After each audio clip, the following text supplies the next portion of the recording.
SCA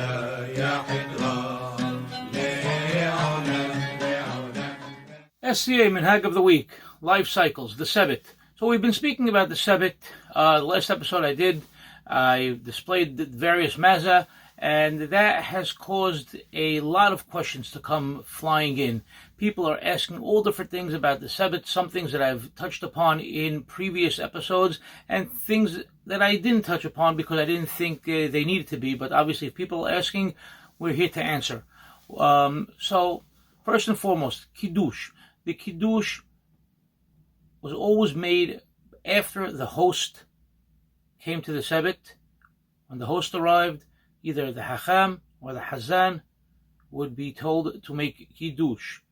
Now, this Kiddush was one Kiddush made by the Hacham or the Hazan, and nobody made their own private Kiddush. Also, not necessarily everybody having their own cup of wine. Everybody relied upon his Kiddush. He knew who was making Kiddush for everybody. He had everybody in mind. They had his Kiddush in mind, and immediately following Kiddush, everybody immediately generally said mizonot. They picked up a kibbeh and said mizonot. So nobody was drinking a glass of wine or a shot of va'ara or anything else. That's the first thing. Obviously, there were small shot glasses of grape juice and the such, and some people partook of those. When making berachot at a Sebbit or at various other occasions, generally there was an order, and the order is you start with mizonot, and then you go to ha'ayes, then you go to adama, and then you go to shehakot, and then you continue with everything that's on the table. You don't have to make any further berachot. So if you're going in order, mizonot, ha'ayes, adama, shehakot, you have, let's say, for example, you'll have a kibbeh, then you'll have an olive, then you'll have a pickled turnip, and then you'll have a kwaisat, and you're covered.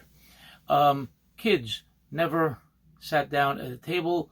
They always gave respect to the elders. The elders sat down, and maybe a kid would sit on somebody's lap, but more often than not, the kid would be, playing outside and waiting for the Sebbit to start emptying out before they could even come in.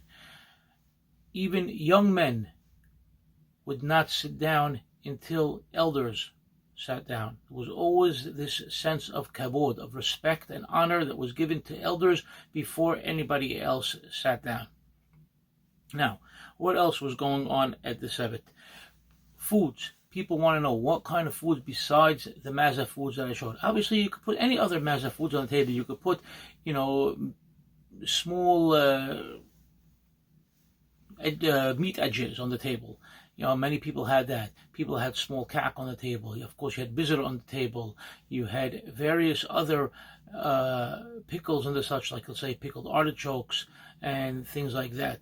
So whatever was in season and whatever was to the liking of the family and to the ladies of the family that were doing the cooking and the preparation, that's what you found. Now, obviously, other foods that came out after the maza. Rice is a staple for people from the Middle East, and obviously rice was served. But what is the main dish that generally would appear at a Sebbit?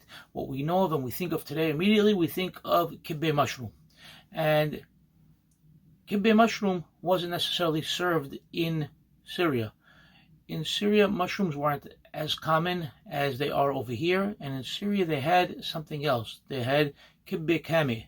Kameh is truffles, and the truffles from Syria are very, very different than the truffles from Europe, from Italy and France, Portugal.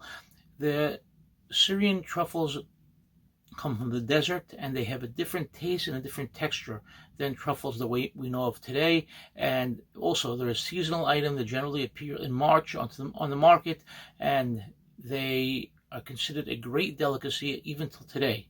So when they weren't able to find these truffles here in America, they began substituting mushrooms for the truffles. But the real thing was kibbeh with truffles. Obviously, all other foods appear at the table. You even have, you'd have artichoke midyas, and you'd have different potatoes, and you'd have meat, and you have chicken, and you have roast. Really, it depended on the family, and they're free to serve whatever they want. Desserts. Some people ask me about. Now, obviously, cakes and cookies and fruit, But what other things always appeared? The number one thing that was always there on the dessert table, even though most people couldn't get to the dessert table and you had to wait till dessert was possibly, served to you on the men's table and, sent down to you, was al-masiyah. Al-masiyah, this, we'll call it a Syrian jello, if you will, okay, but it's nothing like it. It's more of a cornstarch jello. It's white, it's shimmery, it's speckled with nuts and golden raisins. It's cool, it's refreshing. It's the perfect dessert at a Sebbit, especially, after partaking of some alcoholic beverage and some different types of foods. You want to have something like that with, with a small piece of watermelon or cantaloupe or honeydew. It was the perfect dessert, and it was something that everybody enjoyed. And we're seeing it less and less today, so it's definitely something to bring back and to partake of. Any other questions related to food that have come up? I think that's basically it. Let me just take a look at some notes over here. Another thing about food. Somebody asked about Birkat Hamazon. Sabbats, as I said, were crammed. There was no room to get up, so therefore there wasn't any bread. There was no way to get up to wash, and so they weren't serving bread. There was no hamosi. No hamosi means no zimun, and no Birkat Hamazon.